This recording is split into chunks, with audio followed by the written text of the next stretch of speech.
మొత్తం మీద అయితే ఈ రోజుకి రూమ్ రెంట్కి పే చేసిన, బైక్ ఈఎంఐ కూడా పే అయిపోయింది. ఇంకోటి మొబైల్ ఈఎంఐ ఒకటి ఉంది, 2 రోజులు కొట్టేసి 3000 రూపాయలు అది కూడా కట్టేద్దాం.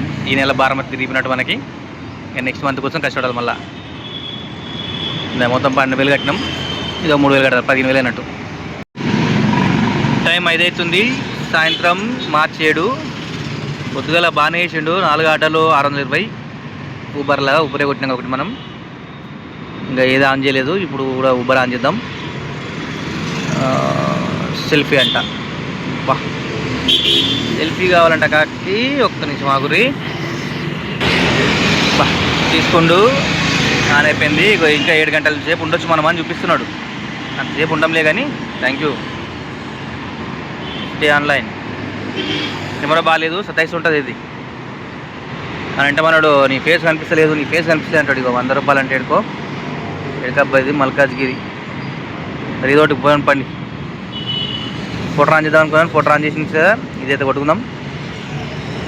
నేను పక్కన ఎక్కడ ఉన్నట్టున్నారు. Stay tune. సబ్స్క్రైబ్ చేయండి, కామెంట్ చేయండి, లైక్ చేయండి. మీరు రైటర్లు అయితే మీ డైలీ టార్గెట్ ఎంతో కామెంట్ చేయండి అబ్బా, తెలుసుకుందాం మనం ఎంత సంపాదిస్తారు. Okay, stay tune. టైం 9 అవుతుంది, మార్చి 7 నైట్. మనం 5 గంటలకు స్టార్ట్ చేసినాం కదా, అంటే 4 గంటలు అవుతుంది. పొద్దున ఒక 5 గంటలు ఉండే, టోటల్ 9 గంటలు. పొద్దున ఎంత 5 గంటలు ఉంటే 600 చిల్లరేమైంది. ఇప్పుడు 4 గంటలు కదా, ఎంతైనా చూద్దాం.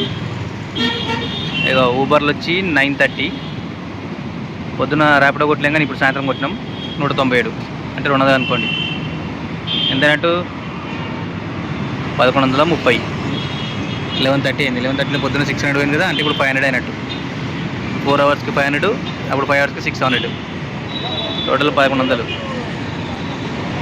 మొత్తం మీద అయితే ఈ రోజుకి రూమ్ రెంట్కి పే చేసిన, బైక్ ఈఎంఐ కూడా పే అయిపోయింది. ఇంకోటి మొబైల్ ఈఎంఐ ఒకటి ఉంది, 2 రోజులు కొట్టేసి 3,000 రూపాయలు అది కూడా కట్టేద్దాం. ఈ నెల భారం తిరిగినట్టు మనకి. నెక్స్ట్ మంత్ కోసం కష్టపడాలి మళ్ళీ. మొత్తం 12,000 కట్టినాం, ఇదో 3,000 కట్టాలి, 15,000 అన్నట్టు. ఓకే, మీరు ఎంత పే చేస్తారు నెలకి కామెంట్ చేయడం తెలుసుకుందాం. ఈఎంఐలో బ్యాంకులో అప్పులు ఎన్ని ఉన్నాయి జస్ట్ మరి అప్రాక్సిమేట్లీ చేయండి, మరి అంత ఫిక్స్ ఏం అవసరం లేదు. మనమేం కట్టేయలేదు కానీ దీనికోసం ఎంత కష్టపడుతుందో తెలియాలి అందరికీ. ఏమంటున్నా, ఈరోజు నా ఎర్నింగ్ వచ్చేసి 9 గంటలు 1100 రూపాయలు.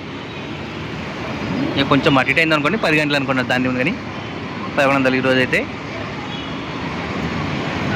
మొత్తం అయితే ఇది ప్రస్తుతానికి. వీక్లీ నెలదంటే ఇక తర్వాత చూపిద్దాం. మనం అంతా కొట్టి సంపాదించి వెనకకి ఇస్తుంది ఏం లేదు. ఇలా కొత్తగా వచ్చే వాళ్ళు అయితే చాలా ఆలోచించుకొని రండి. ఆల్రెడీ వచ్చేసిన వాళ్ళు ఇక ఏం చేయాలి అర్థం కావాలి. ఇక నన్ను చూడండి ఎంత కష్టం ఉంటుందో. ఇప్పుడు మళ్ళీ ఎండాకాలం స్టార్ట్ అయింది, మధ్యాహ్నం కొట్టలేము. ఇంకోటి చెప్పడం మర్చిపోయా, బండిది హెడ్ లైట్ పోయింది మళ్ళీ, పవర్ ప్రాబ్లం వల్ల. ఏందో అర్థమవుతలేదు, వేయించుకోవాలి. అది ఇప్పుడు నైట్ చేయలేము, దీనివల్ల పొద్దున మబ్బులు రాలేము.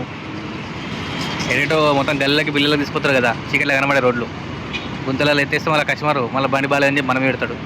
ఆల్రెడీ ఇప్పటికీ పెడతారు కంప్లైంట్లు. ప్రస్తుతానికి ఇదనమాట ఈరోజుకైతే. అందరూ అనుకుంటారు ఏమో ఎదరు బాబు నువ్వు ఎప్పుడు చూసినా అన్ని బాగా పెడతావు తప్ప, కానీ ఇన్కమ్ బాగా సంపాదించింది మంచిగా పెట్టవాలి.